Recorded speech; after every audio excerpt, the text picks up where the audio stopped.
آقای پزشکیان من فکر میکنم نمیدونه نسل زد یعنی چی. یعنی فکر میکنم نسل زد یعنی زد مخالفن مثلا اینا با ما.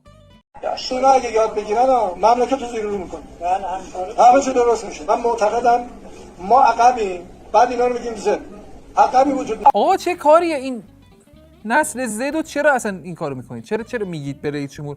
ایشون الان در دهه هفتم هشتم زندگیشون هستن، بر اساس چیزی که خودشون آقا زد و ایکس و وای و اینا مال اون وریاست. بر اساس حروف ابجد بدید به آقای پزشکیان. ابجد حفظ حتی کلمن سعفز نسل سعفز.